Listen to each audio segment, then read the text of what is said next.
pod bay doors, please, Hal. I agree with that. 9/11. 9/11. The pod bay doors are open. Welcome once again. I'm your host, Jerry Dean Roberts of ArmchairCinema.com and OverThinkingOscars.wordpress.com. Seated here with my fellow American, the critic, dare I say, legend, TalkMovieToMe.com, Mr. Doug Heller. How did that go today, sir? Remember when September 11th was the worst thing we had to worry about? And being lied into Actually, yes, I do. And, you know, rewatching stuff about September 11th, honestly, it looked better. The aftermath of 9/11 looked better than the aftermath of the 2016 election. We're doing introductions first. We're doing a little tribute to 9/11 today. Kind of not depressing. We're going to try to make this as not depressing as we can. It's not a celebration. It's a commemoration. It's not a celebration. It's a commemoration. The 20th anniversary of that terrifying and devastating day. But we're looking at it more through the prism of pop culture and the media end. Right. We're looking at it not September 11th, 2011 or 2001. Right. We are looking at it as how 2006 and 2011 and 2004 and 2020 dealt with September 11th and has made that narrative in the because media. This is really, and by the way, I want to tell you something. If you ever go back to do any research on 9/11, don't stick your head in it too long. Oh, you'll find some trutherism that is just batshit crazy. Not only that, but I'm talking about if you just do research on just the facts and just research on the time. Don't stick your head in it too long because it'll start messing with you. Mm-hmm. You got to take breaks. Go get a comedy. You got to because I did that. That's why I took a deep dive. That's why I picked. I took it. Dr. Strangelove for next time. Yeah, that's why I picked James Bond after that. Right. Something fun, But I don't know about you, but this event is in my head a lot because it's so much a part of the tapestry of how we live now and how we've lived since then. So many things are connected to it. Mm-hmm. That if you went back in time, it's weird. We're recording this on the same day. I just watched the What If on Disney Plus, where Doctor Strange goes and tries to save his girlfriend, and he realizes that there are all these she's the one that she dies instead of his hands getting crushed. Right. And he's trying to mess with time and bring her back, and I feel mess with time. There are all of these different time elements. There are all these different ideas. There are all these different strings when you mess. So if you went back and you stopped 9/11, there would be so many different things, so many things that would be undone. Yeah. Because this is so woven into our fabric. But it's like that Family Guy where they went to the alternate dimension that Al Gore stopped 9/11 and killed Osama bin Laden with his bare hands. Oh no, Brian did. Brian went back and stopped it. Oh no, I'm talking about the one where they were the first multiverse episode. Okay. They jump into a place and they're like, yes, Al Gore's president, and I think Lois had married Quagmire. Quagmire. Yeah. And something like that, and they're like, well, once after September 11th and Al Gore went and personally killed Osama bin Laden, and then we got universal health care and all of these wonderful things that happened, and he's like, Stewie, I don't think we should go back and change this. Oh no, that's what it was. It was Yeah. it had something to do with Peter getting married to Molly Ringwald. Mhm. Maybe I'm merging episodes because really you can do that and not be wrong. You can do that with Family Family Guy, Guy. yeah. Uh, but yeah, I As I was saying, go ahead. Sorry. I just as a to go through. Um, I actually find that I don't really spend a lot of time thinking about it, but I remember everything. Like my mother called me when the first plane hit, right? Woke me up. Mm. So it's what 8:30. I'm presuming you were in high school. I was in college. You were in college. I was 20. Okay. It was the beginning of my sophomore year, and I was in my on-campus apartment. My mother called me, and I woke up, and she said, "Hey, a plane flew into the one of the World Trade Center buildings." And I said, "Okay," and hung up and went back to sleep. Got up maybe an hour later or less, and uh, thought, I think my mom called me and told me something happened. So I turned on CNN because we didn't have MSNBC in the dorms, and it was back before CNN lost its mind. That was back when CNN was CNN. Right. Um, and I saw everything from the second plane on live Mhm. because Yeah. they canceled classes, which was great because I didn't have a class until like 10 o'clock. So I didn't actually have to leave the apartment. I didn't have to. A lot of people ended up going and then having to be sent back Yeah. because all of this was going on. I didn't actually have to leave, so I was glued to the television um, till like 4 o'clock. Finally, a roommate and I went out, got something to eat. But yeah, it's I went to. I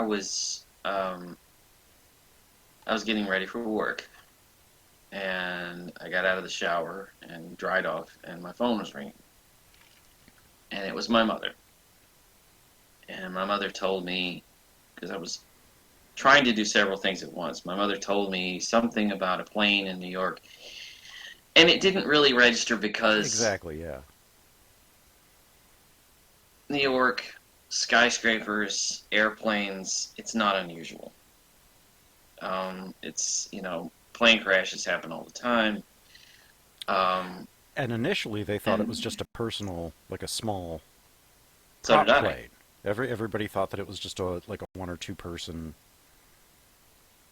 small airplane, but So I was getting dressed. So I heard about the worst tragedy of our generation, butt naked.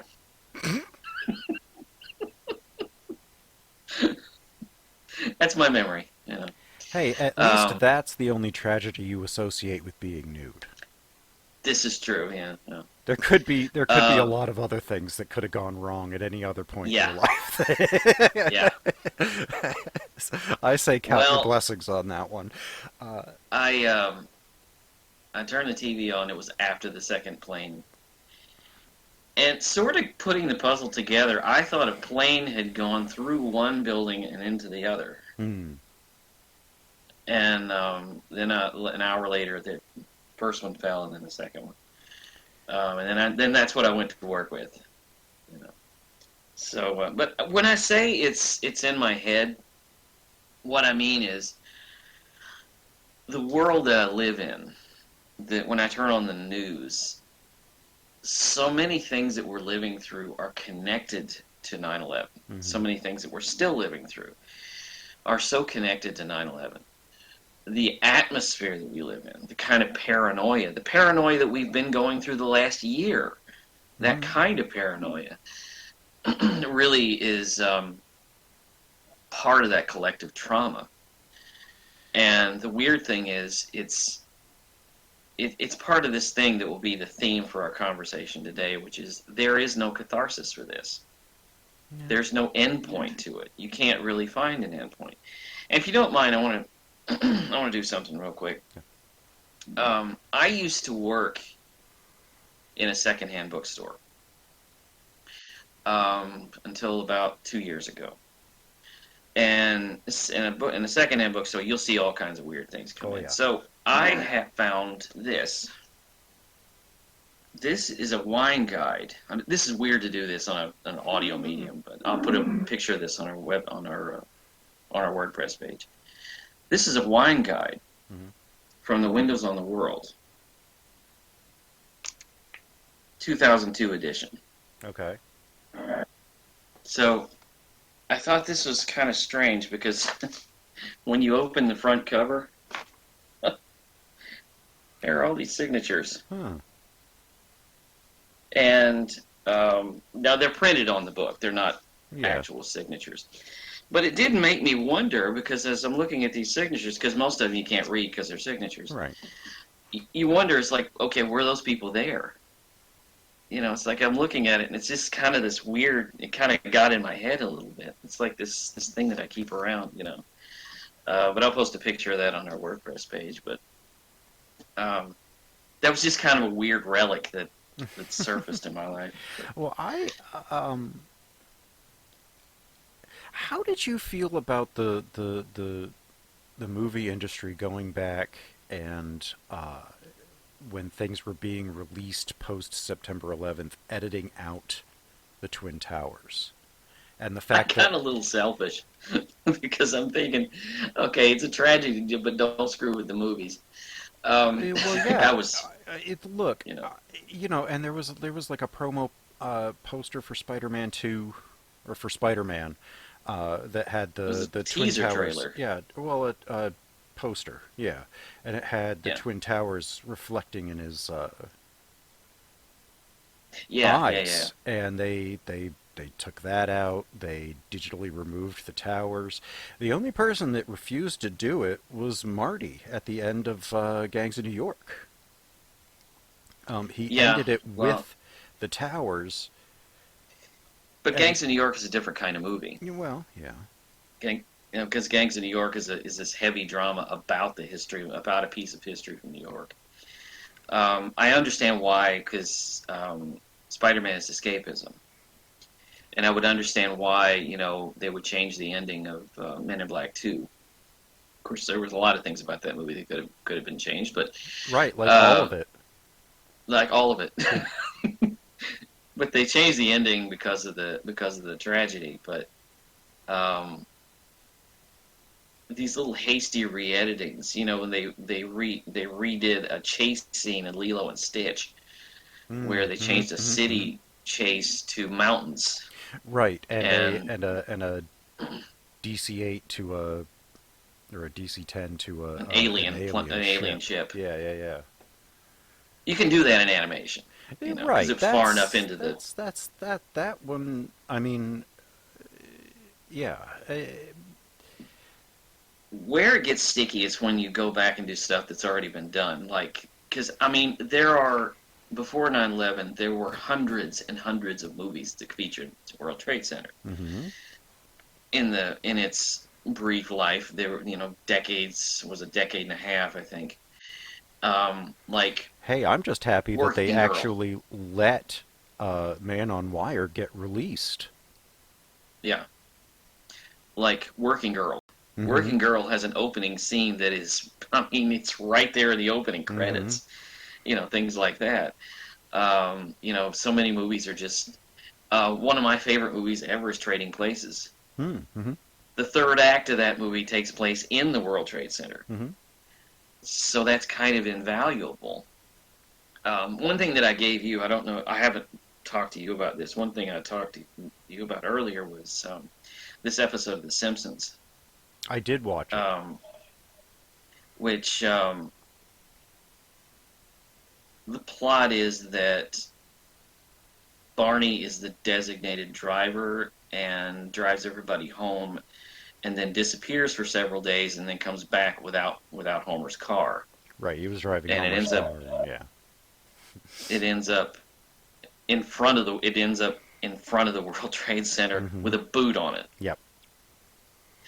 And I love the it's bathroom. really good. The whole bathroom situation. He goes all the way up to the observation deck in one, and it's closed, so he has to go all the way down, go cross over to the other tower, go all the way up, because that's the only public bathroom apparently in the entire I like place. the fact that the World Trade Center only has one bathroom in it, and it's on the 9th floor.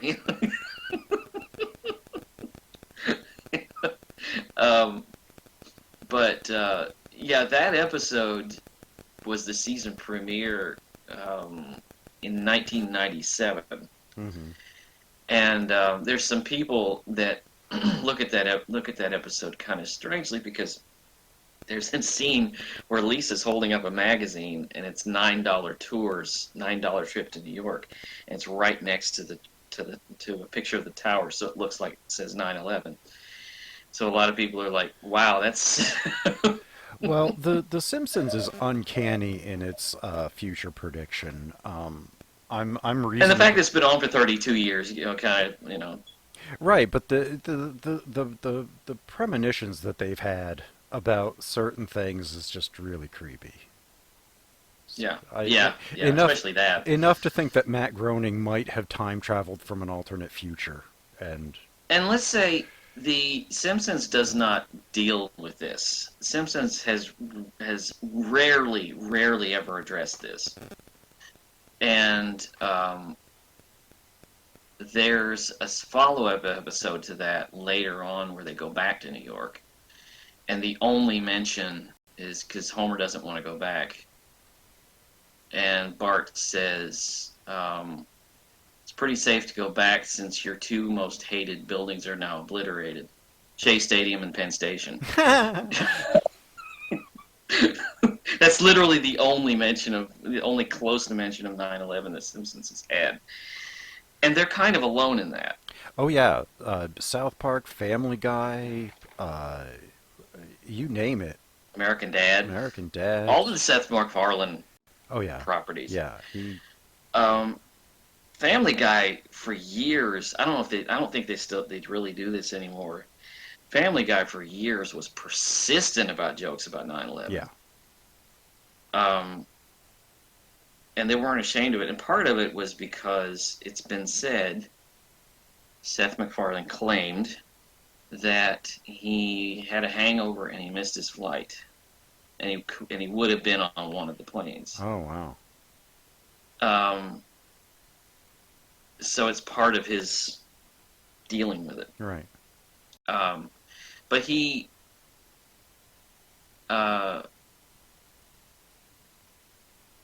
it's something that comes up. It's not. Family Guy's kind of a show that's all over the place. Oh well, yeah. Because in a good way. You were telling me before we got started. You were trying to figure out a joke from an episode, but you're like, I may be mixing episodes, which is very easy to do with that show. Yeah, it is. It is. You know. The same thing comes with South Park. Mm-hmm. South Park hits it a little harder. Yeah. Because they have full episodes. Yeah. There's an episode called The Urinal Deuce, which it was George Bush created 9/11 to cover up a urinal deuce, and it was like, God. Oh, right, yeah. This is painful. Okay. Well, South Park always does shit like that. Like, just recently, they had a pandemic and a vaccine special. And, in the pandemic one, Stan calls Mr. Garrison, who's been elected president and is dressed like Donald Trump and everything, because they thought they were making fun of it, and then all of a sudden he won, and it's like, well, now what do we do with this? Yeah.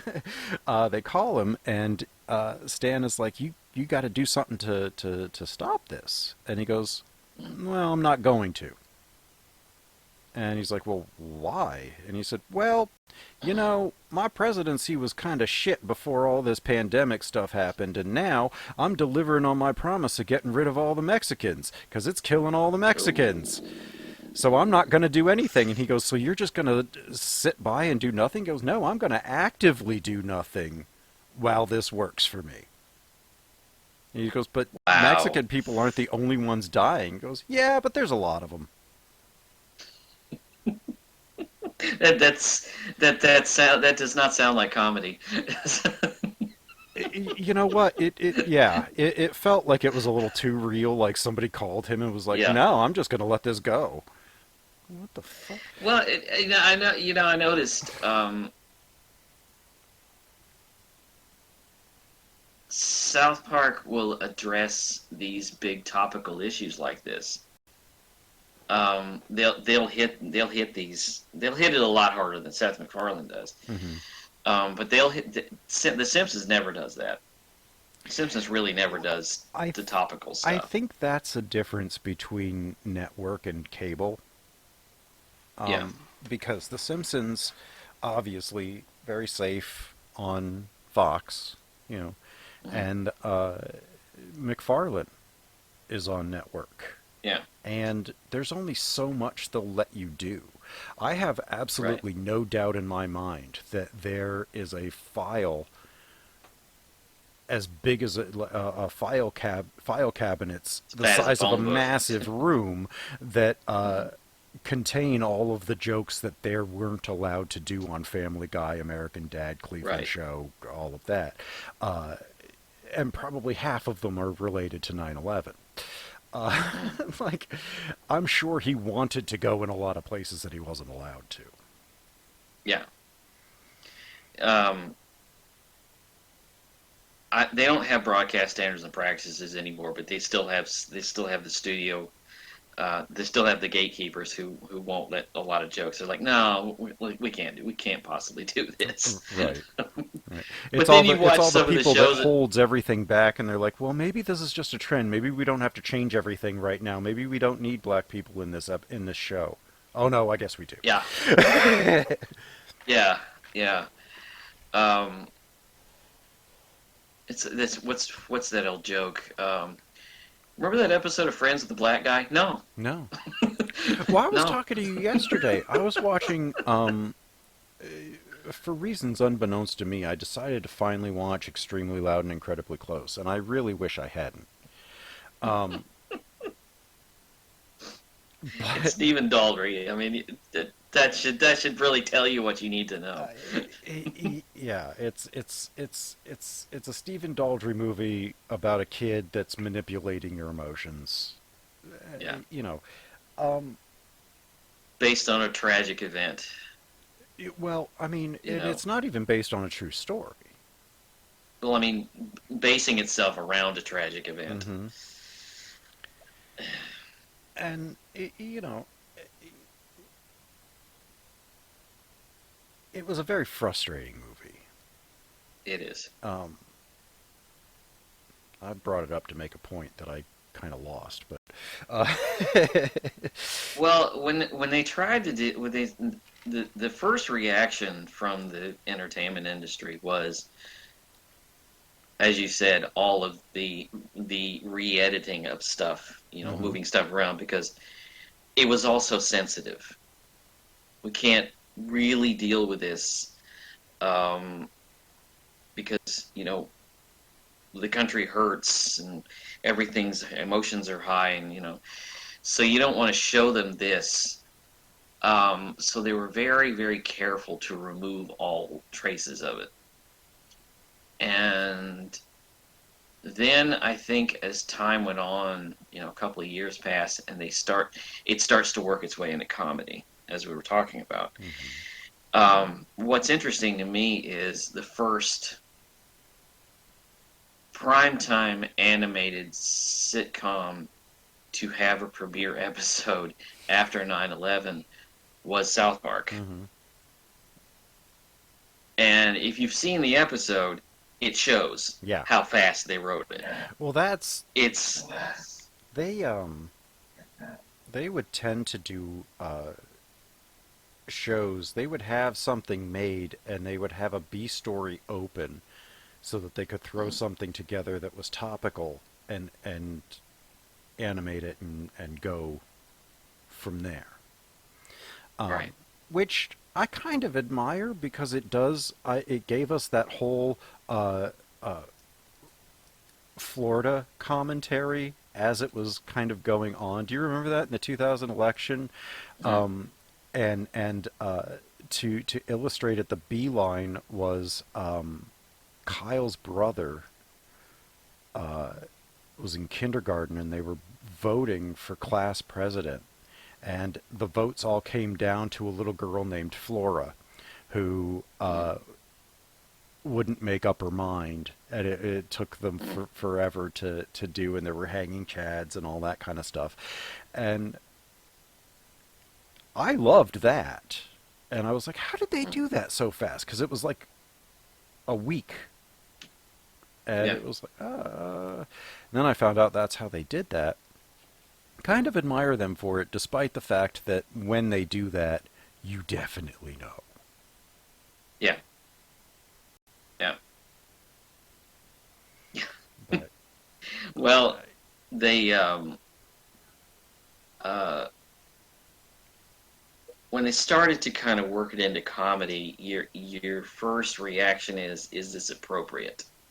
Well, no, it's not appropriate. right. Most comedy is not appropriate. Right. You know, you just, oh, too soon? You know, yeah, maybe. Yeah. They start working it into, Arrested Development and The Office and all this, and it really gets. It feels a little. It feels a little strange, but when they start to, it's when they start to make movies about it. You know, they start to try to deal with it on an emotional level. Wasn't it kind of 2006 was the first one where they had movies that were addressing it? It was World Trade Tower and United 93. Yeah, about that time. It was like 5 years out, 4 or 5 years I out. think it was 2006 Um, when they came out, and I remember them being mhm. described as the first movies about 9/11. Right, but the funny thing is, again, where do you go with it? Where do you take it? Because you notice that most of the films that are about 9/11 or are concerned with 9/11 really are about the stuff around it. Are Well, really about it's normally it's set after, and it's people dealing with the loss of their right, loved ones. Or if you're Oliver Stone, it's pointing a camera at Nicolas Cage covered in some debris for 2.5 hours. right. Well, That was such a boring ass one movie. thing is, one thing that should be noted again, the whole thing about the catharsis is that there isn't one for this. I mean, unlike the other tragedies that we've had, they've all had punctuation at the end of them. Pearl Harbor, Hmm. the punctuation was the war that followed and the war that we won. The Kennedy assassination, the comfort zone, because the punctuation is ellipses, because the comfort zone is the controversy that followed Hmm. and the conspiracy theories that followed. That's how people deal with it. Hmm. Things that happen. Um, they're the Oklahoma City bombing, which happened 6 years before this. Hmm. You can put punctuation on it because we caught the bastard, convicted him, and executed him. Hmm. And so, story over. Write the last chapter. Right. Close the Yeah. book. We murdered him for murdering people. So Right. He's executed. He's done with. I have a problem with the death penalty. Um, Just. yeah. There is. The problem is, there's no punctuation when it comes to 9/11. There's no. There's nowhere you can. There's no place that you can sort of put it to bed Well, that's because it because took it's so still long. with us. Well, it's still with us, and um, it took so long to get the perpetrator because one guy just didn't care. So it was what, 2010, 2011 when we finally got him? 2011, yeah. 10 years. Yeah. And the public reaction when they finally got him was, okay. Right, because there was no... By that point, everything that had happened, we were just like, well, okay, so we're in these two wars because of this. Okay. Yeah. But then they dragged on and Yeah. on and on until Afghanistan was ended last month. Mhm. So that was a good 20 years. If America's they had longest caught war. him, it would have probably meant something if he had been caught and killed in maybe 2003. Yeah, It would have had a different impact. it would have had a totally different impact because it would have been right there. When we caught him, I think they were in process of building Freedom Tower or whatever the hell they call it. Mhm. So it's like they're already rebuilding on the spot.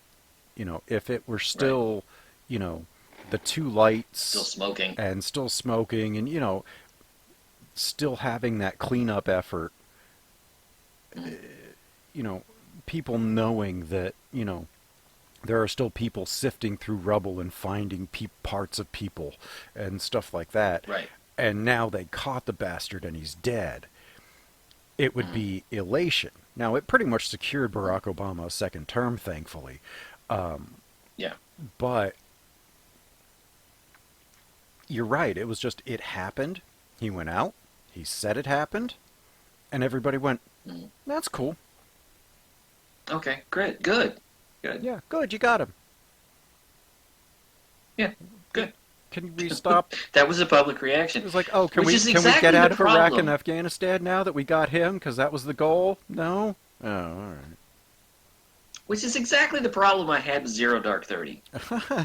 Because I had a lot of problems with Zero Dark. I have... where do I begin? Zero Dark 30 is a movie that feels like such an afterthought even before you've seen it. Yeah. It's like, we're going to go hunt down Bin Laden. Okay, well, we already know how this story ends. Right, and I saw What are you that. going to tell me? I saw it in the theater.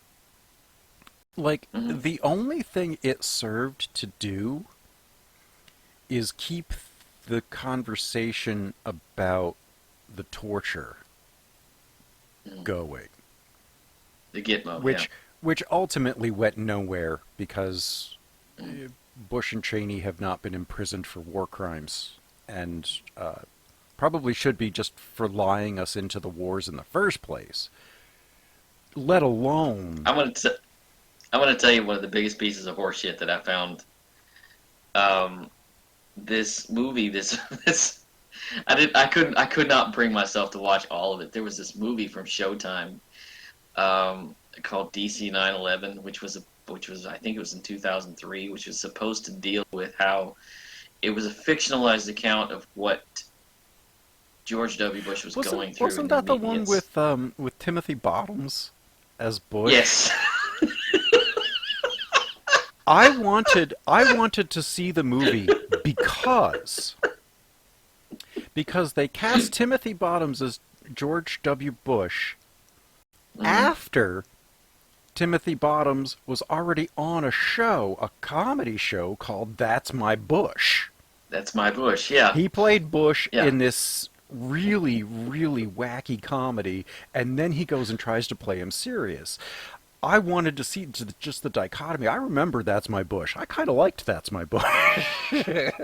This movie, first of all, it's boring as shit. But second, it's kind of... You constantly have to remind yourself that it was made in 2000. It came out in 2003 because it was hastily made in the time right after 9/11 when he wasn't seen as, you know, he wasn't a war criminal quite yet. But right, all that they were because the we movie, hadn't started torturing people for millions Right. and breaking Geneva Conventions and But all. there is a scene in the movie. I'm not kidding. He's in the office with Dick Cheney, and he says, "I need you by my side," and he calls him consigliere. Consigliere, And yeah, I thought, yeah, yeah, yeah, okay, yeah, yeah. I was like, what is this? A Godfather? What is? First of all, this is George W. Bush we're talking about. I refuse to believe that he knew the word consigliere and how to say it properly, what it was, and that he used it appropriately in a sentence. I refuse to believe that any of those three things could have happened. The movie is unbelievable. I got about it 45 minutes into that. I was like, I can't watch any more of this shit. This is just it's Cheney and Bush just And jerking then each other off. and then there It's was W, Oliver Stone's. W was a lot better. The problem is it didn't deal with the more controversial stuff. It wasn't It was enough. it It was was a like it was a toothless movie, especially from Oliver Stone. I mean, and I cannot separate the fact that George W. Bush in that movie is played by Thanos. I cannot separate this. Thanos, Cable. Yeah, I can't separate any of that. Um, but the thing is, and I don't know if did you get to watch 25th Hour? No, I pulled it off my shelf, but I didn't get a chance to watch it. Have you seen it before? Oh yes, I saw it in the theater. Um, as I said, a lot of the movies that we deal with, when they try to deal directly with 9/11, they don't work. But when the 9/11 thing hangs over it, Mm-hmm. it works a lot better. Right. 25th Hour was a movie where it kind of hung over it, and you could tell as I was watching it the other night, you could tell that the whole 9/11 thing was kind of inserted. Mm-hmm. Yeah. Didn't Spike Lee just write that bar scene and I the think he mirror did. scene just to get that in there so he could incorporate it? Because 25th Hour was practically on picture lock by the time September 11th happened. Didn't it come out in And like May of 2002? it's not it's not really about it came out in 2005. Oh, did It's it? not really about it's not about 9/11. It's basically the Edward Norton character is going to jail, and it's the last few days before he has to turn himself in. Right, he was a big drug Um, dealer. because you know what? Let me tell you something. How do you know when your movie was made in 2005? It has Edward Norton, Barry Pepper, and Philip Seymour Hoffman. All you needed to say was That's how you know Barry Pepper. If Barry that's how Pepper you know it's shows up in your 2005. movie, you know that it's the early 2000s. Because for whatever reason, his career kind of went nowhere. And There was a blooming point after Saving Private Ryan, but it just kind of kind of faded out. But the whole movie, it's interesting because there are scenes that are inserted that you can tell came in after the fact, like the fact that Barry Pepper kind of lives near Ground Zero. oh no, this was And 2002. was it 2002? I thought it was Yeah. 2005. No, Okay. it's 2002. I remember it was very, very close to when it happened. But it addresses, the little tirade that he has at the end. He addresses Osama bin Laden and the tragedy and all of that. And it doesn't feel as hacked together as some other movies would Hmm. because Spike Lee's a good filmmaker. Yeah. You can tell it's been inserted, but Hmm. it doesn't destroy the picture. But again, the fact that it's not works a little better because 9/11 is in the background Right. of what's going on. They're dealing with more of, and it came out in January 2003 wide, but it hit in mid-December 2002 on like a limited. Sounds like they were dangling for Oscars. Gee, you think? It's a shame that the Academy hates Spike Lee. Yeah. And I say that knowing full well that he has a Governor's Award and a Best Adapted Screenplay Award recently, and I still think that they hate him because he should have won more for Black Klansman. The only Oscar he will ever win in his life. Yeah, as Ever. they did to him what they did to Orson Welles, except they did it to Orson Welles a lot faster. Yeah. But again, when they started trying to deal with it seriously, when Hollywood started trying to deal with it seriously, and thought, well, now we need to start addressing it. Nobody really engaged with it because the two films that they came out with were not very good. Because I had such mixed feelings about World Trade Center only to this degree. I was worried about the film because it was by Oliver Stone, Mm-hmm. who would add his little trutherisms. But then when I saw the movie, I was disappointed that Oliver Stone didn't add his trutherisms. Did you notice that right around that point in the early 2000s, every Oliver Stone movie was toothless when it needed I noticed that. when it I needed noticed that, it yeah. needed to have more bite, and he basically took the dentures out and put them on the nightstand and said, "I'm going to make." And he's kind of Is that when he made Alexander? yeah, 2002, Yeah. 2003, 2004, somewhere in there, yeah. N.W. In W, and you know, it just kind of started his downfall, I'll say, because Yeah, this like we're watching these films. You're going, I want the old Oliver Stone back. I want the troublemaker. I want the right, the truther who gave us JFK. JFK, or give me the intensity that gave us Platoon or Salvador, but no, Yeah. we get Snowden, Yeah, which is which terrible. I hated that movie. I don't like Edward too. Snowden personally, just because I think he's a traitor, and yes, Hmm. what he did needed to be And the done. movie tries to make him a hero.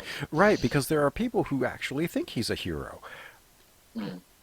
And they're trying. The left has tried to make him into some big, poster child of the left. He did it to ruin Barack Obama's presidency. He said that much.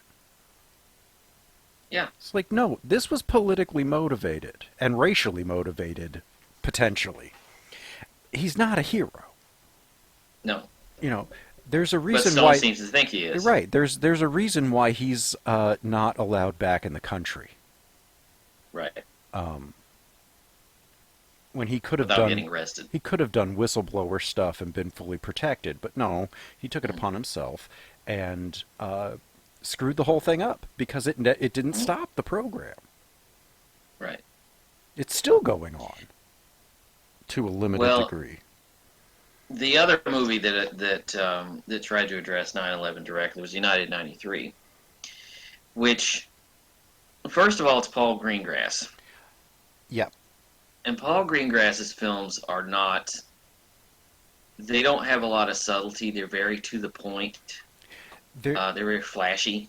and there's not yeah, there's no context or nuance. It's whatever it is, it is. Everything you see is If you've what it ever is. seen if you've ever seen Sunday Bloody Sunday, that's exactly what it is. Or the Bourne movies. Yeah. It's just Um, everything that he wants to say is on the screen. There's no subtext. There's no this means something on a grander scale. I liked that approach to United 93 though. The documentary did, because approach. what he was trying to do is he was trying to create a visual narrative to an event to which there is no visual narrative. Mhm. The forgotten part of the forgotten part of September 11th. When I got to the end of that movie, I kept thinking, okay, And and yeah, exactly. that was the problem I had. It was the story ended. I knew how the story ended, but it didn't. There was no commentary to it. There was no. Now this may be just me. You may feel differently, but it's something needed to be said. Somebody please say something. Right, you get through this At the end of riveting 2-hour movie. Mm. I mean, I saw it in the theater, and And some of the people that are in the movie were there. right, the guy that was You the know, air some of the, traffic control guy was the air traffic control guy on the right, day. Um, right. so there's a lot of authenticity to it, which I appreciate, and Mm. I kind of feel it's as close to anything we're gonna get in terms of how things played out that day, because Mm. nobody else does the killing type breakdown of Yeah, what happened, even in documentaries. yeah, Early documentaries, they would go minute by minute, but later on, it was just like, yeah, some planes flew into the building, and yeah. jet engine fuel can't melt steel, and all this bullshit nonsense and Well, the inside joke. movie, the difference between this and World Trade Center, it was a trapped in a hole movie, Yeah, and and that's it. it didn't it didn't have anything to say. It didn't. Again, you can't go anywhere with this. Right, there was no you. Okay, so you And plus, you got followed Nicolas Cage in the front of with it. the worst mustache. And Brooklyn accent. I mean, That's a '70s porn stash. I I mean, know, that's right? So, like, I admire that he wanted to go and tell the story of the first responders. The Mhm. problem is he didn't tell the story of the first responders. He made some. I guess he kind of tried to go with what really happened, but then he fictionalized the whole thing. Right. And it's like, well, there's no emotional resonance here. We're You need to not, tell a real story. right, we didn't follow them into the building and watch them try to evacuate people and see what the first responders were doing on floors 10, 30, 60. We don't get that. We don't get any of The that. best approach, the best approach to this would have been a documentary. Hmm. Talk to the guys who were there. Talk to the real people that were there, because and hear their stories. Because this fictional account, it just sort of discredits it right away. Right, like the 9/11 movie that I think I want to see Mm. is a supposition on what was going on in the towers. We've never been in the towers for a movie. Right. World Trade Center was the closest we got, Was the and closest one, right? we've never seen anything that tries to figure the people, the actual victims. Right. We The people who never, were at Windows on the never World. talk about the Right. victims. We always talk about the Like, victims' families, and then we invent victim families instead of getting real stories. And, and when they invent characters, it always rings with a false note because you're sitting there going, "Well, who the hell are you?" rain over me. Yeah. Well, and you've got a movie. You got people like, for example, the people who were in Windows on the World that day, Hmm. the restaurant, and they were above where the planes Yeah, hit. Where's their story? right, That's a tragedy. The phone calls they made. right. Um, but when you throw fictional characters in, it's just, who the hell are you? Right, and but there's a way to work fictional characters into it that does not step on the actual tragedy. They just haven't found a Yeah. way to do that yet. Right. Right. Um, Which and what's interesting is also when they try to deal with it without dealing with it by sort of paralleling it, they try to do it by which proxy, and it doesn't. sometimes it works, sometimes it doesn't. Because War of the Worlds did work in that way, because I'm that was sorry, that's the Spielberg's. first time I've ever heard anybody say War of the Worlds worked. Well, I'm just saying worked in that Hated way that movie. because I did too. I did too. But as Spielberg's response Right. to 9/11, it worked in that way. The movie itself doesn't work, No. but I mean, you can't help but feel something when Tom Cruise is looking in the mirror and he's covered in dust, and he shakes the dust off. You can't avoid thinking about all of that. Right. Um, this sort of catastrophe that doesn't seem to have an ending. Right. Um, Now, the movie itself doesn't work, but the idea that the presentation that he's trying to get across does work. Um, you can tell how he feels about it through the lens of a very Steven Spielberg Oh, movie. a very, You very, know, very Steven Spielberg movie.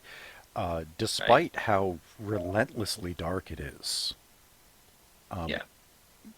Well, because he chose War of the Worlds, which is probably one of the least satisfying endings of all of literature. mhm. It's the most true of what would probably happen to alien invaders, more so than Yeah, Signs. because But it's a they come to very Earth. anticlimactic. Oh, now they get germs and now they die. It's like, well, yeah, I can see how that would be a thing, but It makes sense even more now because the aliens come to Earth and it's a 9/11 style attack and they die of COVID. yeah, yeah. I mean, at least when you do something like Mars Attacks and their heads Mhm. explode because of a yodeler, Yeah, um, that's a more satisfying conclusion than, yeah. oh, they got germs and died. What about what? Can't they just Well, block the holes and not have that problem? Like, I'd rather they have them die of this virus than the one they died of in Independence Day, which they got killed by a computer virus. I'd rather. I think this movie probably has its head on straight more than any other alien invasion movie. It's not very good, but at least it's got a direction that it wants to go, and it's got something it wants to say. It's just a story poorly told. hmm which for Um, Spielberg is but odd, but which Spielberg is odd. Well, there was Crystal Skull, there was Crystal Skull, there was Ready Player One, there was... Oh, Ready Player One but is so bad. Oh. let's move on to a movie I saw for the first time the other day, and that was Rain Over Now, Me. I haven't seen this. This, I want to tell you The only something. thing I can say about this is that Adam Sandler looked like late 90s Bob Dylan, and it was weird. Uh, well, I'll tell you. I'll tell you. The intention is there. Of course. Um, I get why Adam Sandler would want to do this. I get why he would want to make this movie Well, he thought because it I was mean a shot to meet Oscar. he's from Brooklyn, Yeah. and it's your home. You know, you want to do something as artistically. You want to do something. The problem is he's the wrong actor to do it. Especially at Uh, that time. Especially at that time because well, the story basically is this: he plays a former doctor who his whole family was wiped out in 9/11, and he kind of regressed and became just basically just wandering around, hmm and just kind of in a sort of psychosis, and he um, Oh, it's Collateral Beauty, but with a great tragedy behind it. pretty much pretty well. Here's the problem: they don't ever address that. They don't ever address that tragedy. They will not say it by name. Really? He lost his family He lost his family in an accident. He lost his family in a crash, but they won't say 9/11. You know it's 9/11, but they won't say the words. I don't know why. It's like the movie is just avoiding that. It's like this is a movie about a man traumatized by that, but the movie won't say that. The problem with this movie, and this is the biggest problem with this movie, is when he gets to the big emotional moments, when he has the big scenes where he's shouting, you can hear Billy Madison. You can hear Happy Gilmore. You can hear the wedding singer. And it just removes you from anything that he was trying to build to build in that movie. And that worked for Punch Drunk Love because Punch Drunk Love made you feel like it was a dark comedy. Right, it was a dark comedy, and it felt like we were finally getting to see the reasons that Adam Sandler's comedy was so angry. Right. We could see behind it, and we could see these reasons as to why he was angry instead of just screaming at a ball to go into a hole because he thought that was funny. Angry humor is tricky, and he's tried it his whole career and has never really made it. Well, when you hear him and he goes to see his friend is Don Cheadle, who I'm telling you, Don Cheadle could live in any movie. I mean, for my money, you put Don Cheadle in the movie, okay, your points go up way up because he's a phenomenal actor. Yeah. I'm still waiting for an Iron Patriot movie, but that'll never happen. I know, right? That would be awesome. But when he is having a shouting match with him, and he's finally letting go, and he's finally admitting what really happens, and he's screaming at him. The problem is, all I could hear is the wedding singer. You listen to every damn word I have to say. It's that same delivery. Yeah. And it just is like punching you in the face. And the fact that it's about a guy who lost his family in 9/11 just becomes meaningless because you can't relate to the character at all. Right. And you just lose something, and the whole movie is like that. Well, because every time you're looking at Adam Sandler, all you see is Adam Sandler. Here's the thing. Here's the thing that you have to remember that I just looked up. The writer-director, Mike Binder, was responsible for Blank Man. Oh, God. I think I could just stop there. I saw that in a theater at a free screening where, one of those things where you do a free screening, they hand you a thing at the end. Yeah. It's like, please don't ask me for my comments. You really don't want that. Right. And then in '99 he did The Sex Monster, which I don't think anybody saw. The Upside of Anger in '05. He did The Contender? No. He did The Contender. The Contender was awesome. I love that movie. No, he didn't do The Contender. Let's see. No? No. Okay. Who directed that? Oh, that was Rod Lurie. Yeah.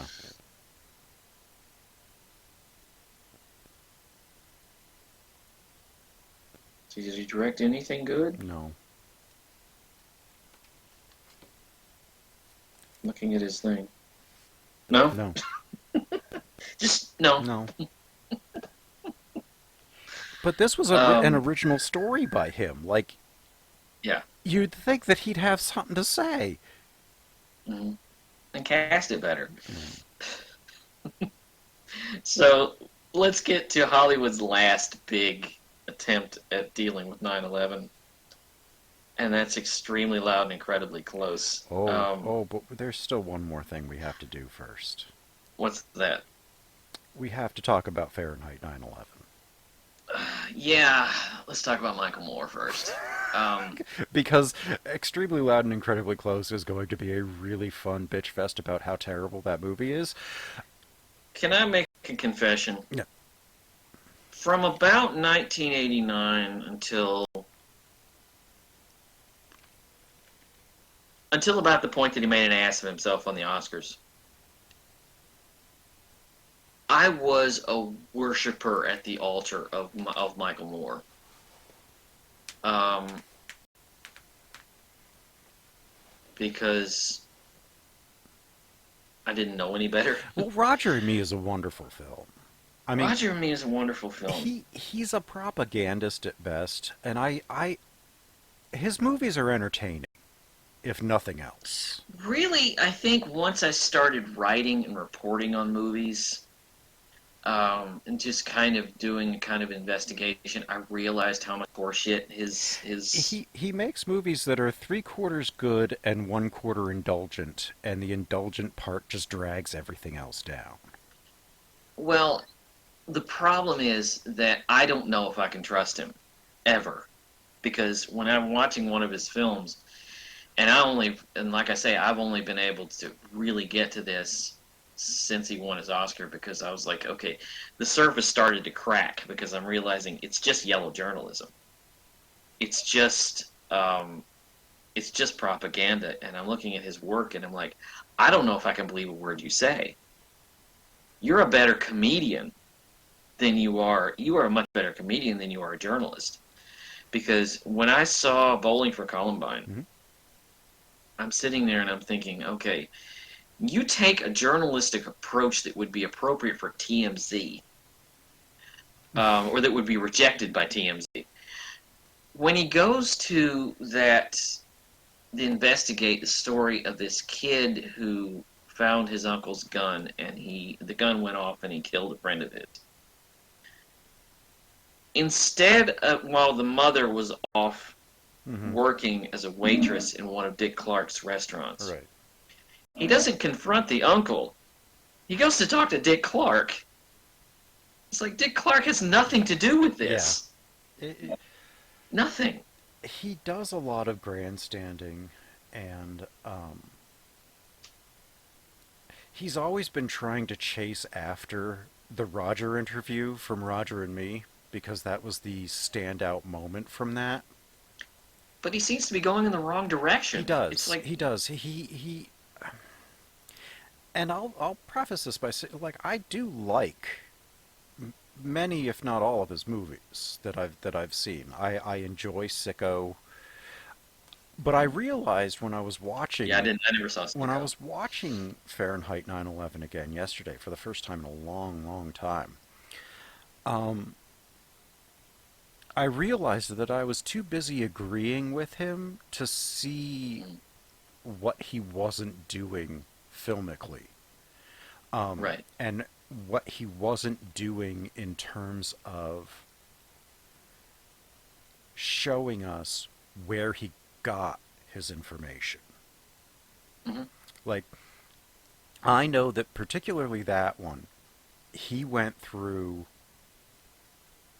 like 30 different firms to fact check his movie before he put it out, so that he could say, listen, all these independent firms verified that I'm not lying in this movie.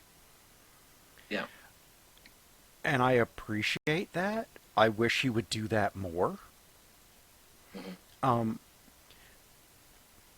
His problem is he only, well, he's propaganda. He only gives you what will lead you into his direction. Right. He does not entertain opposing points, because if they're opposing his opinion, they're wrong. Right. So even if there are counterpoints that are within the left-wing wheelhouse, Mm-hmm. if it's not his plan, he rejects it and Right. won't talk about it. Never brought up in Fahrenheit 9/11. Never went to a family who was proud of their child's service, and proud that they could give their lives for, such a noble cause, such as fighting terrorism for the freedom of America. He never talks to anybody like that. Mm-mm. Because that is a flip side. He gets the woman who feels betrayed because her son died for a war that didn't make any sense. Okay, there were a lot of those. There still are.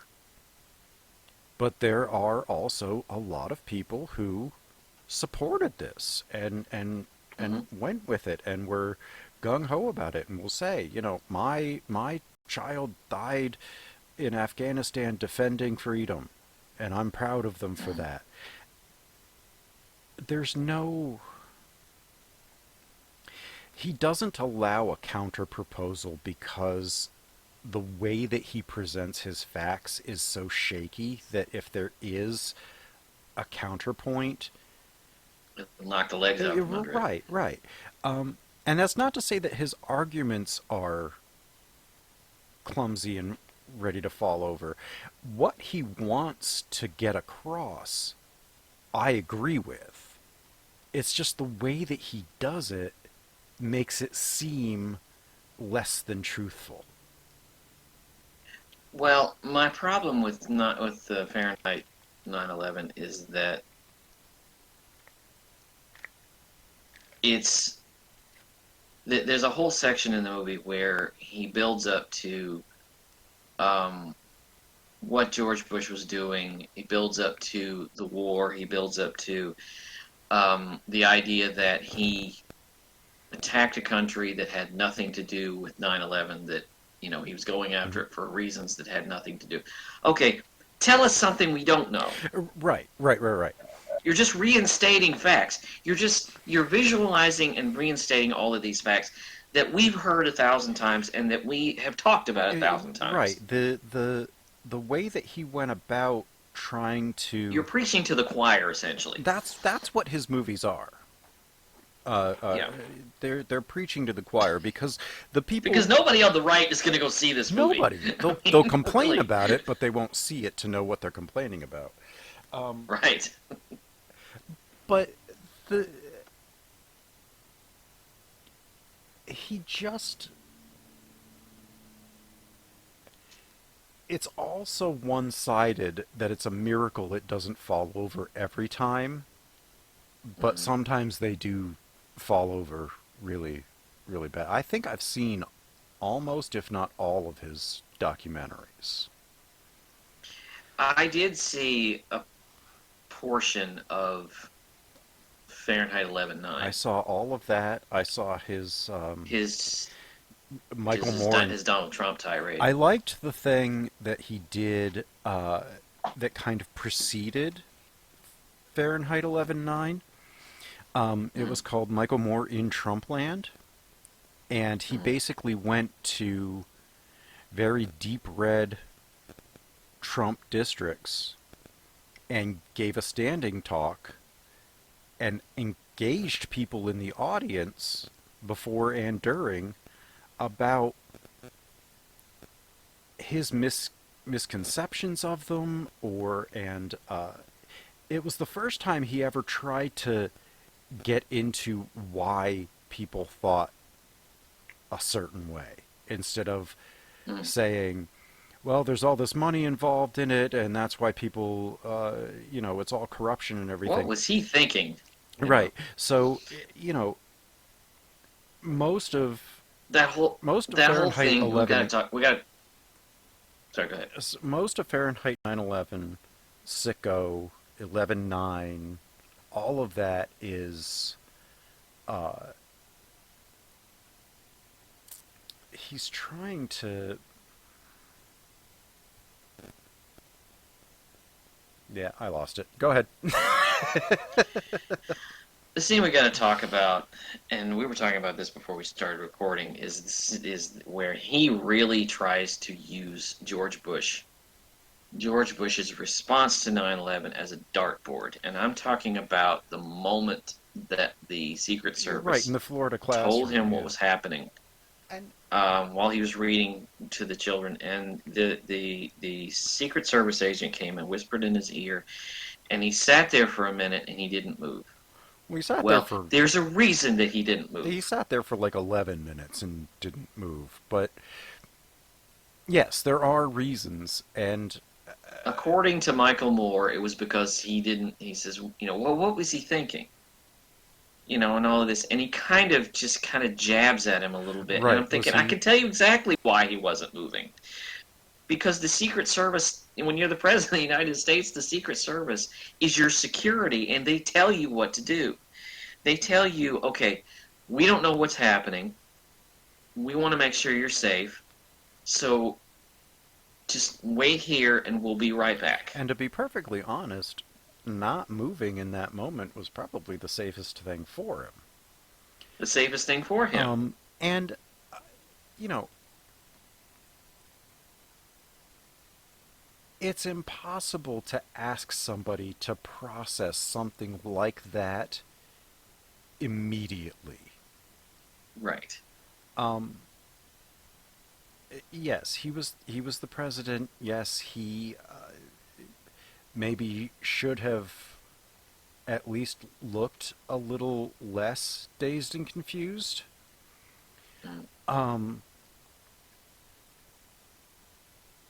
if he wasn't on camera, he wouldn't have come out a minute after the second plane hit and start talking about it and saying, this is what we're going to do, this is how we're going to do it. He would still need time to process it, to get plans, to see what needed to be done, to see how it could be done, to see how much money he could make on it and on the side, how much money his family could make, and all of that. All were probably part of it. But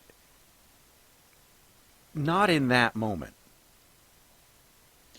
Not in that moment, and certainly it's like I liken it to when a celebrity is at a public event and something happens and they have security, and security will tell you what you need to do. Security will tell you, okay, we'll come get you. There's a problem, we'll come get you. And I liken it to that. I don't defend George Bush. Right, I was just going to say, I don't defend George W. Bush. I don't condone... But in this case, I have to. Right. Virtually everything that he did was awful, but I won't stand up for George Bush in that moment. I will stand up to Michael Moore about that moment. That's what I'm saying. I'll give him the benefit of the doubt for that, because, again, if he wasn't in the middle of a photo op with cameras rolling, if he was just in the Oval Office when this happened, we wouldn't have seen any of that. We wouldn't have known, and that's probably exactly what would have happened. He would have said, "Okay, leave me alone for a minute." Mm-hmm. So let me talk to. So I can't. My military advisors, whatever. Yeah, I can't fault him for that, and so much of what Moore does in that movie is he has kind of a kitchen sink approach to every movie. He takes every possible point and lead and thread and puts it all there without coming to any conclusion other than whatever I'm saying is right. Right. And here's all of these things that could be a contributor to this, but I'm only going to investigate them so far. I'm on board with Michael Moore for the funny stuff. Mm-hmm. I love the funny stuff. Like I say, he's some of it. I love the opening of Bowling for Columbine when he buys a gun at a bank. Yeah. And they sell it to him, and they tell him about it, and they really do the upsell, and they give it to, because he opens an account. Right, and you get a gun for opening an account. Yeah. And instead of a toaster, and they give him the gun, and the first thing he says when they put it in his hands is, "Don't you think it's a little dangerous to be giving away guns at a bank?" Yeah. That's funny. That's funny. I like that stuff. And it's topical and it's useful. And I like the idea that when Flint, Michigan was going down the toilet, they came up with Auto World. Right. They came up with a theme park. Right. That stuff is funny. Now, if he... And I love... did you ever see his TV show? That's what I was going to just talk about, because that was what he needed to be doing. Yeah, his TV show was really good. There's a scene where he does an episode where he's talking about how cab drivers tend to avoid African Americans. He puts on the street a white man who has been, he's an ex-con, and he looked very slovenly. And he puts him on one corner. And on the other corner is Yaphet Kotto. Mm-hmm. And they pick up the homeless man. This was not rehearsed at all. You know? Those kinds of things. He's very good at exposing the nonsense through humor, and I like that part. If he would just stick to that and be like a political comedian, making yes, he's giving out real information, but we also don't have to think that he's an absolute authority on it. But when you watch his movies, you have to believe he's an authority on it, or it just doesn't work. I have the same exact problem with Bill Maher. Yeah, me too. Because Bill Maher does the exact same thing. It's like, okay, and if you ever saw the movie Religulous, I did. It's him trying to do Michael Moore. Yeah. Basically. Except he's more of an asshole about it. The problem in is, general, in both cases, I look at Michael Moore, and the reason I never finished Fahrenheit 11/9 is because I'm thinking, I can't believe a word you say. I don't know if what you're telling me is bullshit or not. So I'm like, okay, I can't. Like the things that, you know, when I watch, usually the stuff he's covering is stuff that I have at least done cursory looks into, like healthcare and like Trump healthcare, yeah, and 9/11 and Columbine, and like I loved Bowling for Columbine. I haven't seen it in a long time. I might still love it. It hasn't aged well. I was a senior in high school when Columbine happened. And you were in your 20s when the movie came out. Early 20s. It came out in 2002. Early 20s, yeah. You know, it only came out 3 years after the tragedy. But I don't know. I appreciate him. I appreciate what he wants to do. He just doesn't go about it in a way that would be beneficial to everybody. He does it in such a way that he pisses off the right. And good. I'm always happy when somebody pisses off the right wing. Oh, yeah, absolutely. But he's burned up all his credibility. Right. He does it just to do it instead of really trying to come up with an argument that will address both sides. All he wants to do is piss off the right. And again, I appreciate that. And that's why I like some of his movies. I loved Sicko. Why? Because it pissed off the right. Not because it was informative. It was, to a point. That's the problem. There's a problem is most people take it as informative. Right. And it's a lot of the movies we're talking about, a lot of them are not informative, and that's my problem. Yeah.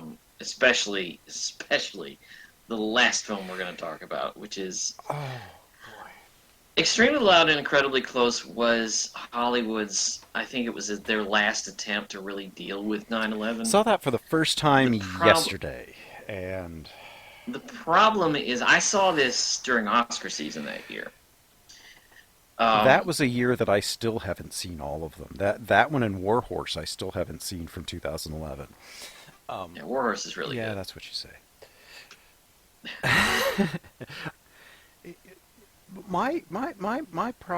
I hated Extremely Loud and Incredibly Annoying. It was just...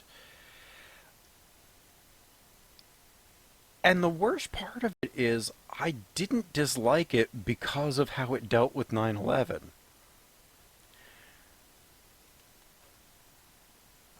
because the way that they did 9/11, I don't know that I can really object to, outside of the fact that it was all fictional people. Um, they, I had a real problem with the way that they presented the boy. Well, first of all, the movie it's about six different movies kind of magnetized onto one Yeah. plot. Um, And the plot is the star. The characters are not. when I said at the beginning that it's hard to find a catharsis for 9/11, this is what I'm talking about, because this is a movie that tries in several different ways to find some kind of meaning, some kind of purpose and meaning Mm-hmm. behind a meaningless act. Mm-hmm. And it does so with this sort of dreary, manufactured drama Mm-hmm. that you can actually see the screenwriter putting things into it. Now, this may have been a product of the book, Yeah, it which I is. can't believe this thing is on a school reading list, but Really? um, I can't. The problem is, it's trying. It's like, okay, you've got a kid. He's traumatized by 9/11. Okay, he lost his dad. Let's just say, because it sounds like a pitch meeting. You're like, okay, how about he's autistic? Yeah, there you go. You know, that kind of thing. You know, that just. And then, okay, he's got this next door neighbor. The next door neighbor's a mute. Okay, that sounds good. This sounds like a pitch meeting. Right. It sounds The like they whole were thing does. hashing things out as they went along. Now, you brushed on the largest issue that I have with it He's autistic. is the way that they deal with autism spectrum disorder, and the fact that at one point they basically don't say that he has any cognitive disorder. They say he says they tested me once for Asperger's disease. It's not a Yeah, fucking disease. it's not a You disease. No, can't cure autism. It's not, there's not, that's like, it's not it's cancer. telling people that they're broken and need to be fixed when they've just been like that their whole lives. It's like, Right. and you know, I have experience with a child on the spectrum, and the way that they made him, they needlessly gave him a cognitive disorder to make him, I guess, be allowed to be annoying without anybody saying he was annoying. Like, this is a role And they that picked would this have been. child actor that just Well, was see, the terrible. thing is, the child actor wasn't really an actor. He's a kid that won Jeopardy Junior with like a Oh, huge really? total. Yeah. And he acts like he's a kid that won Jeopardy Junior. Like, He actually he gives me the feeling of a kid that knows more than that knows too much and is always correcting you. You know, yeah, he's he's just that kind of weird, annoying, precocious kid that's always correcting you about stuff. if this had been able to be made, if this was made somewhere closer to 2001, Mhm. Haley Joel Osment would have been this kid. I don't know if they would have gone anywhere near this movie because this movie is so Well, no, fragmented. I mean, The story, they're going let's, for a Haley Joel Osment kind yeah, of, look, Sixth Sense kind of performance. more like I Am Sam, sort of. But Or like yeah, yeah, I'm I have the same problem with this movie that I did with I Am Sam. It's at a certain point, I'm just like, Please don't appeal to me anymore. I can't take I'm it. I'm Yeah, no. contemplating a piece or a book about the depiction of ASD on screen, and it would You got not. to start with Rain Man. Oh, I know, You got to start with Rain Man. I know. You could write a book about this.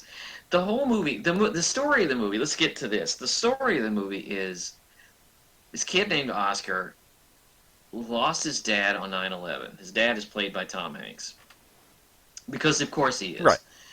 is. And his dad left a lot. His dad was big on puzzles. And when he died, Oscar thinks that he left some kind of puzzle for him to solve. Because he was still in the middle of one puzzle. He was still in the middle of a puzzle. But his dad, and this is where the movie loses me. The movie attaches itself. I cannot believe this. The movie attaches itself to the falling man photograph. Yeah.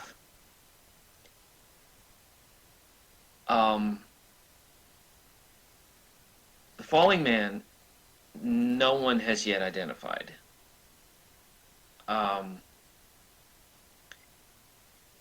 He thinks it's his dad. Hmm.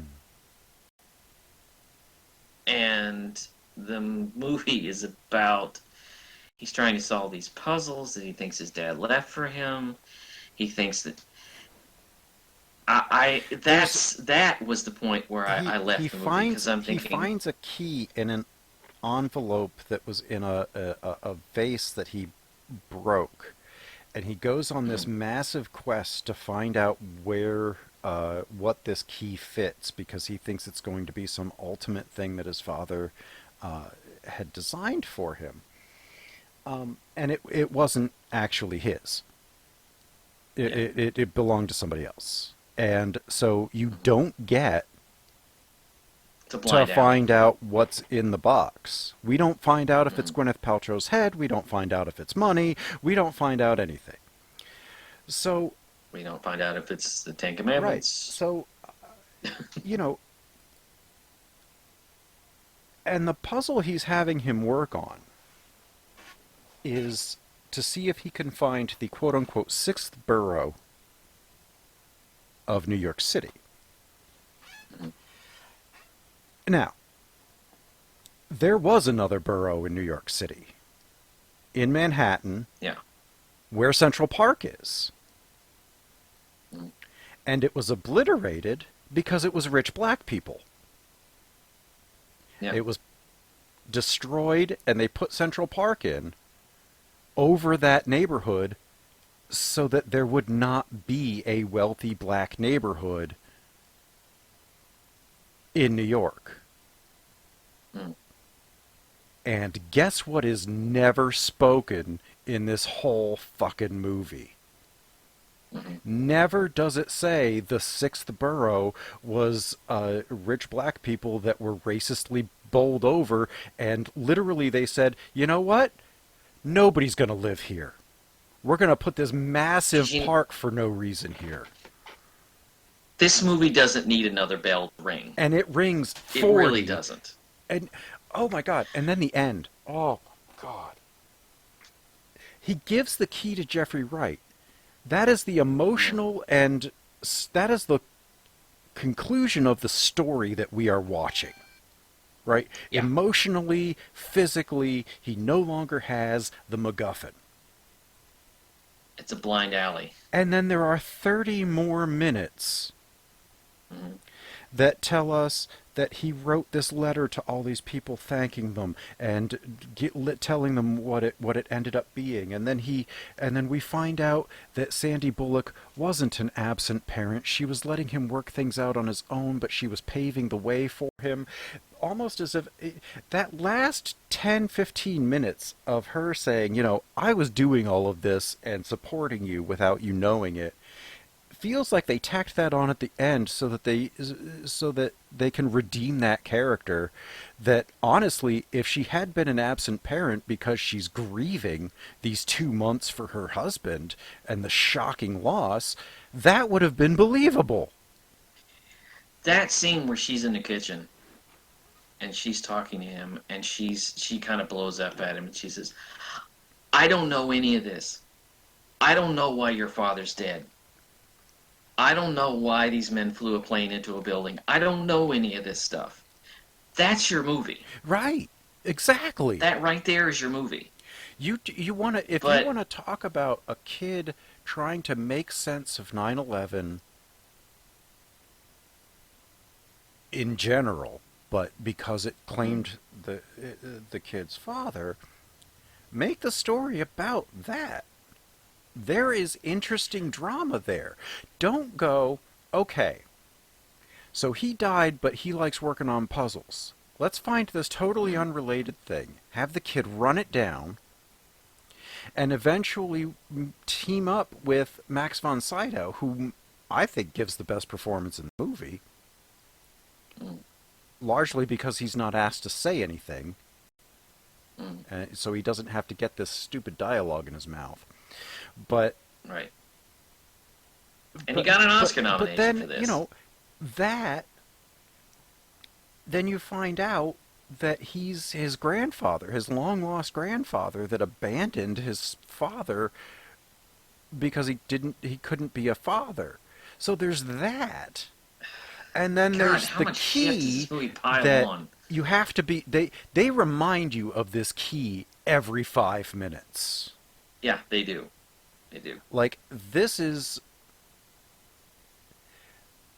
more of a MacGuffin than the bomb in the parcel in what was it, Sabotage? Yeah. Or Saboteur. Saboteur. It's more of a MacGuffin than the briefcase in Pulp Fiction. Right, exactly. And the trouble is that they didn't make the story about the emotions. They made everything key onto this, well, key. And they were trying to do everything they could to not be emotional about this. Right. And to not get to the heart Right. of this. And to not challenge the audience with any of I this. feel like they used a child on the autism spectrum specifically because they are not known for having a lot of emotional responses. Right. So they send us in to a movie about nothing with a kid who does not process things the same way that many other people do. Yeah. Like, I mean, yeah, of course he's not going to be able to make sense of it because there is no making sense of it. Right. But instead of saying that and making that journey, that healing journey for both of them, the movie, which I think would have been very interesting,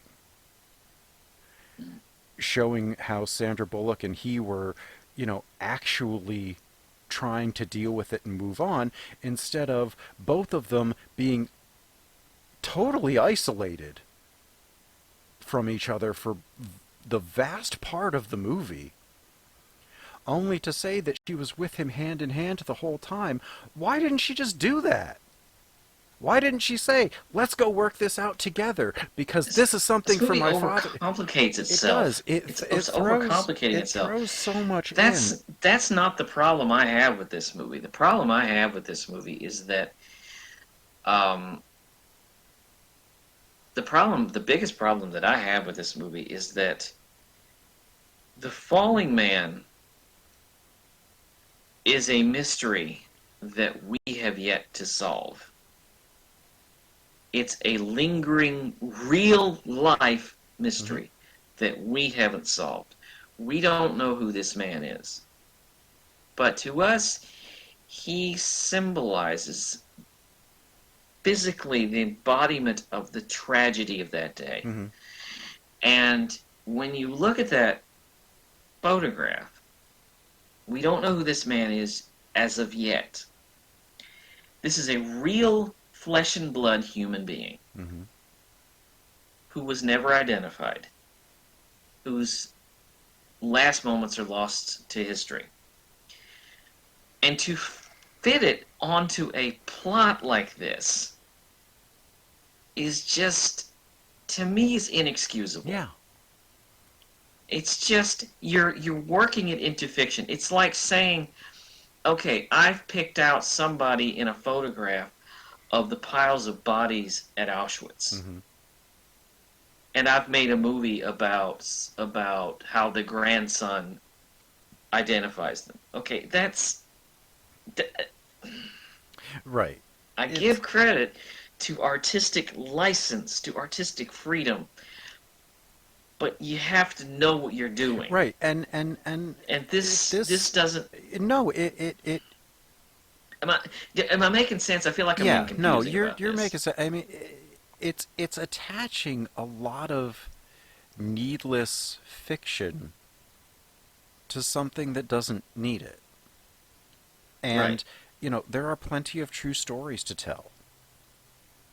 And if Yeah. you want to make something up, that's fine because 9/11 is a major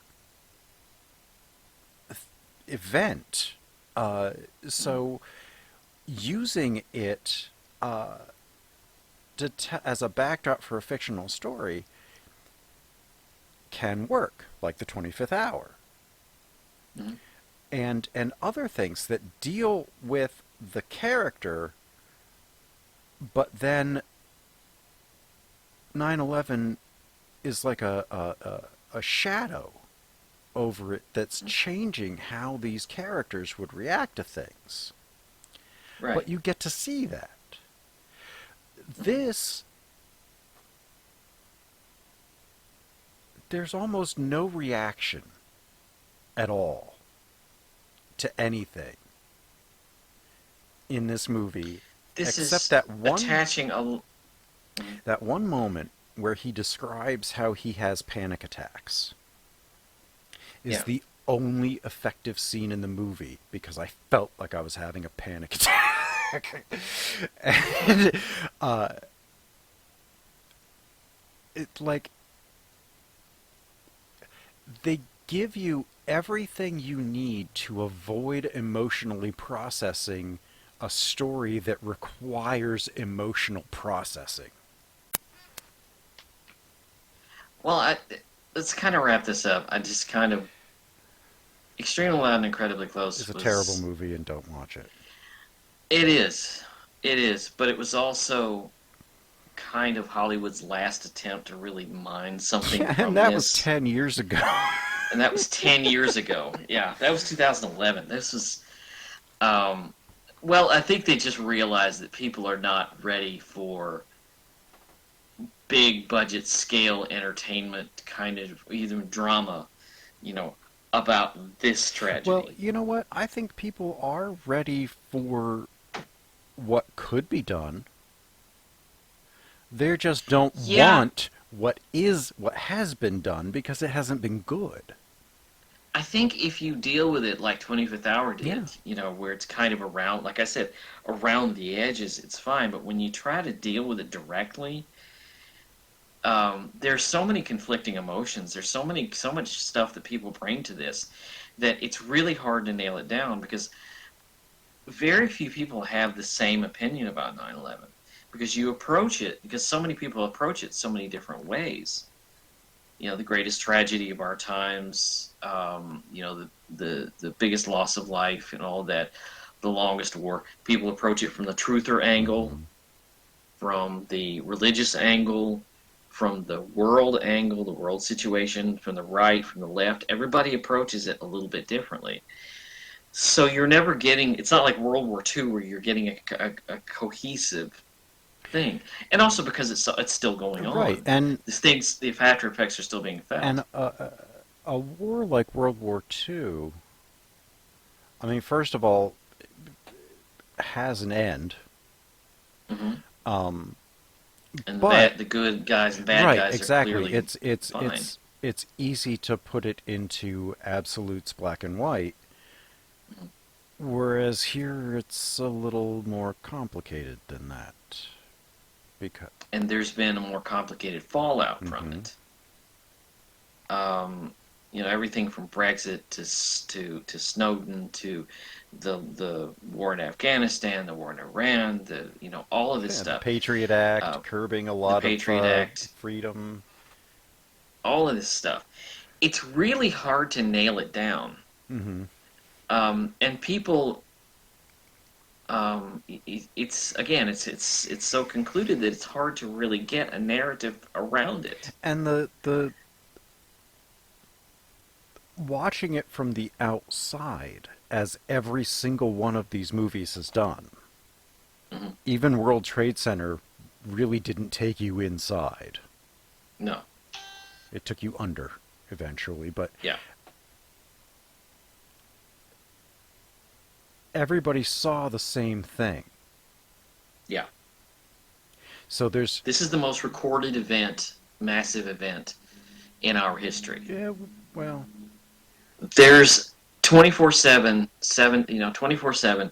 There's footage. There's always going to be footage of this event. hmm well, I mean, It's not like since that time, I mean, I think the January 6th insurrection was probably more covered because of CCTV and news stories and mm, all of that.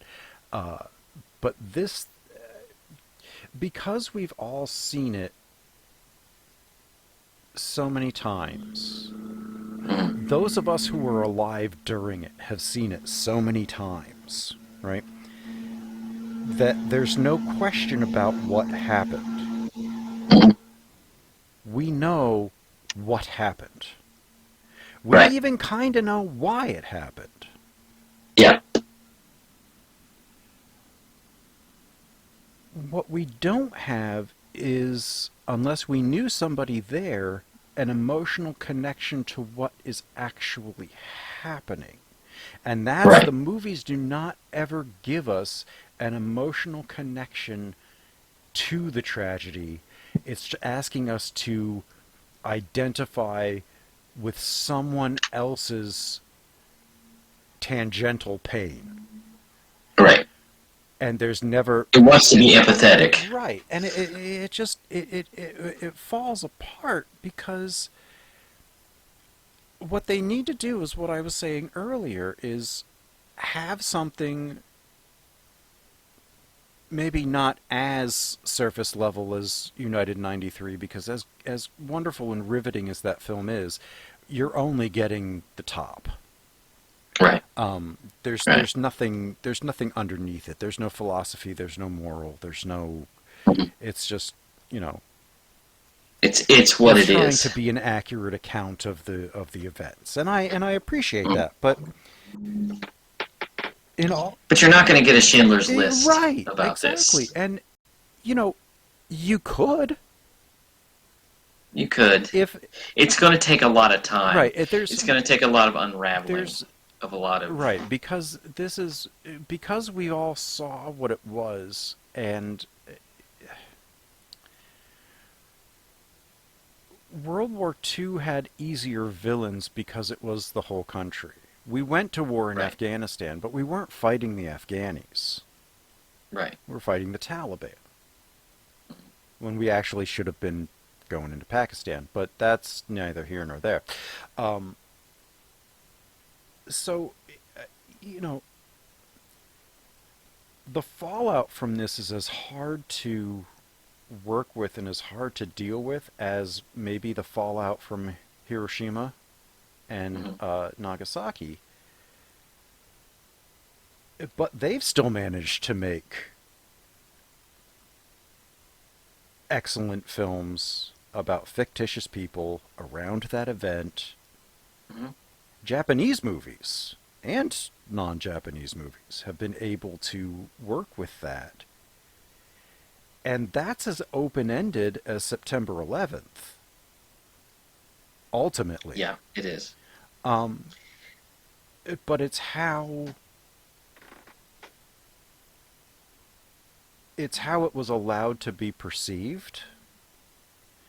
And Yeah, the Yeah. way that 9/11 has been depicted over the last 20 years, um, they've tried to give it a clear narrative. Yeah. And they're really... To an event that really has no clear Right, narrative. right, right. It's, you can say, well, these hijackers did this because, they didn't like America. This terrorist organization didn't like Americans. Well, yeah, but why? Mm. So you don't get the Osama bin Laden was pissed off at Saudi Arabia for calling in the U.S. to deal with the Kuwait Iraqi situation instead of calling on the Taliban and Osama bin Laden, who had been trained and given money and weapons to get Russia out of Afghanistan in the 80s. We You get the trained him. easier.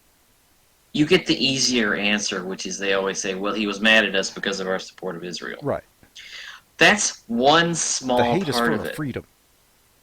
But Yeah. we propped him up, gave him training and weapons and money to get the Russians out of Afghanistan.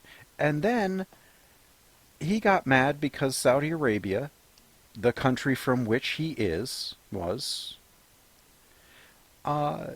didn't turn to him to help with the Iraq-Kuwait situation. He felt betrayed.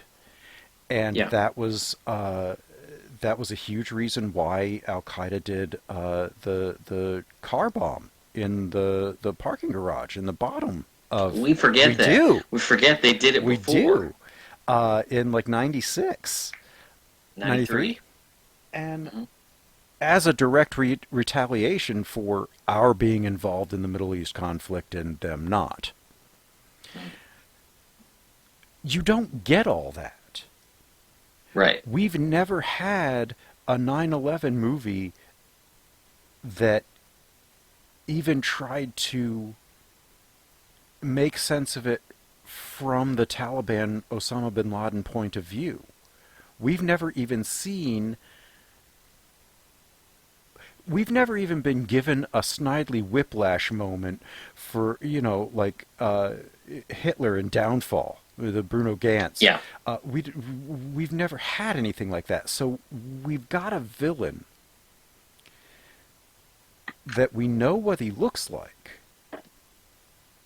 but we've never had a representation of how he sounds, what he spoke like, how he got people to go along with what he was preaching.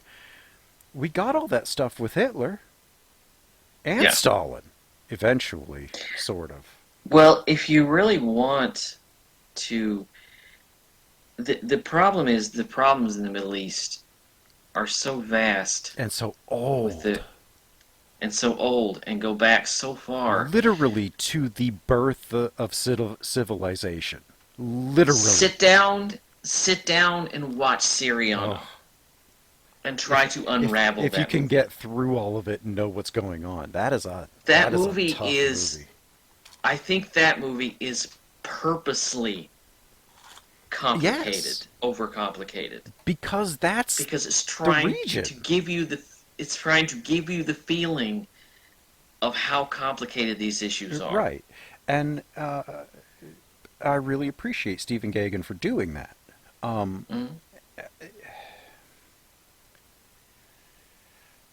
They just haven't...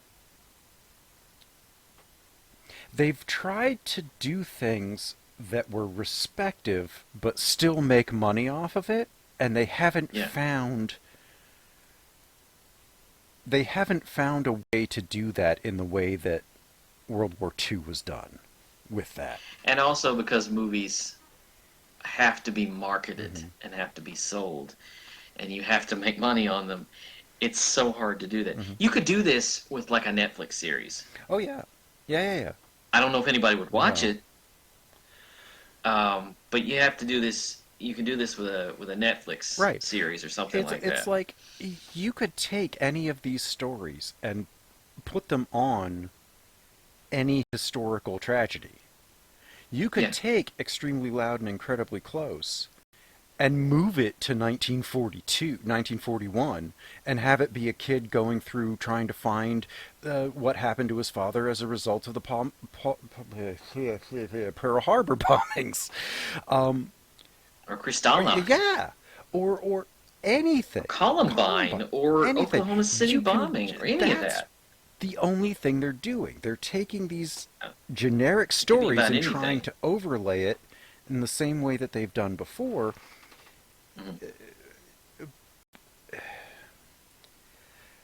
It's possible that it's too soon.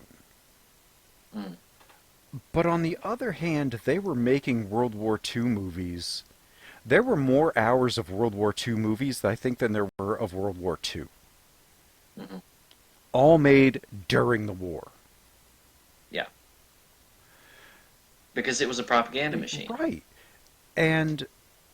But they were still making damn good movies with this backdrop.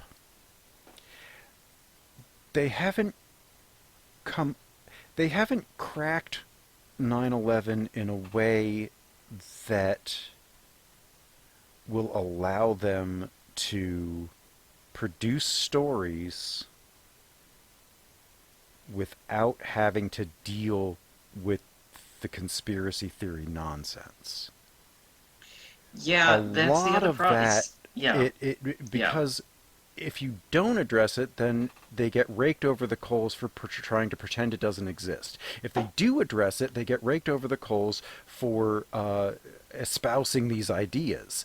That's not what... Being too far right or too far left. Right, like the Spike Lee documentary that went on HBO. He actually had to... There was one episode of it that he tried to go into the conspiracies. And a lot of people were like, oh, he's fell down the truther hole. Yeah. To the point where he actually excised it from that episode instead of being able to deal with it. There's still so many emotions tied up around it. Yeah. And tied up around it and tied up around all the things that have come in its way. Right. And the only way they've found to talk about it is in a matter-of-fact, this happened, so now we're going to deal with its aftermath. It's right. Personal aftermath. We're not going to touch on all of the horrible things that governments did. There is a good movie that virtually no one's heard of from 2011 called Rebirth. I would ask people I think I've heard of it, but I know I haven't seen it. Okay, this is a movie that follows several survivors. Some people who were in the tragedy, some people who had loved ones over the course of 10 years, much like the Up documentaries. Okay. And it catches up with them every year after that to see where they are emotionally. That's how you deal with it. That's how you deal with it. You deal with those emotions. That's how you start to deal with it. Because once... because I think it goes a long way. And because those kinds of things help the healing process to start. And what we've done with September 11th is, let's not talk about it because it'll upset people. Yeah. And, it's gotten... Unless it is actually September 11th. And, because we don't want to talk about it on September 12th. And there's never been it's never been dealt with societally. We've just created safe spaces around it. And that is the bigger problem. And excuses. Yeah. But next week is Dr. Strangelove, or How I Learned to Stop Worrying and Love the Bomb. Gentlemen, there's no fighting. This is the war room. Can't fight it, it's the war room. For some much needed levity. That's And then needed we're levity. doing Oh, God. the first three James Doctor Bonds, Strange level. and then we're doing a comedy that I haven't picked yet. I'm not quite Okay. sure. So that's our September. You can find all of our back episodes at the podbaydorspodcast.wordpress.com.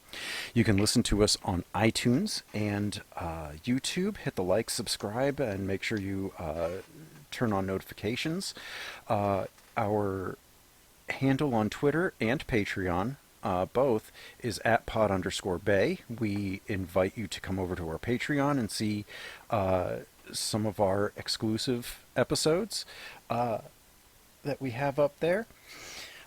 We thank you very much for listening, and the pod bay doors are now closed. The mission has been completed.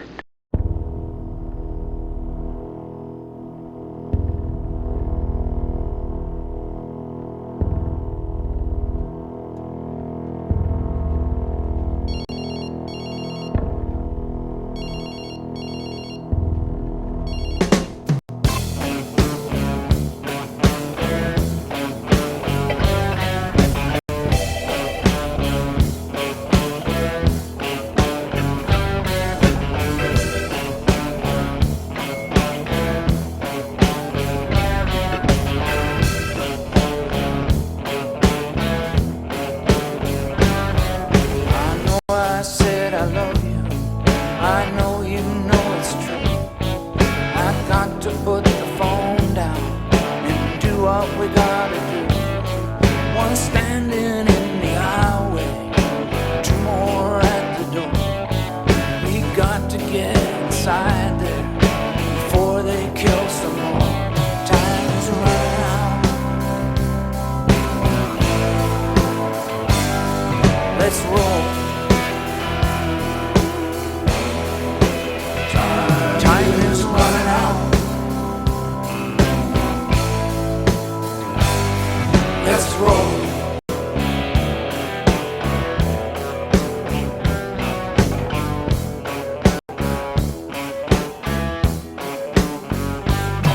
No time for indecision. We got to make a move.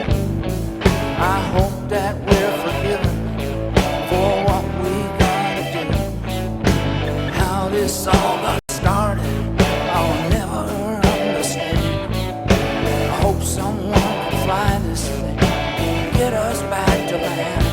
Time is running out. Let's roll. Time is running out. Let's roll.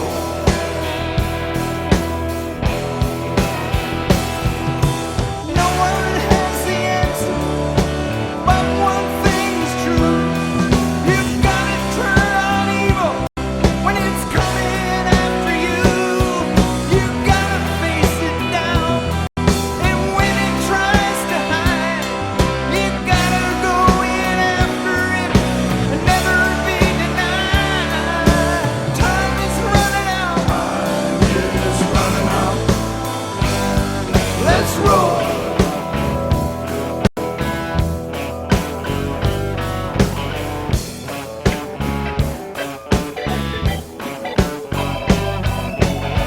Let's roll for freedom. Let's roll for love. Going after Satan on the wings of a dove. Let's roll for justice. Let's roll for truth. Let's not let our children grow up fearful in their youth. Time is running out. Let's roll. Time is running out. Let's roll. Time is running out. Let's roll.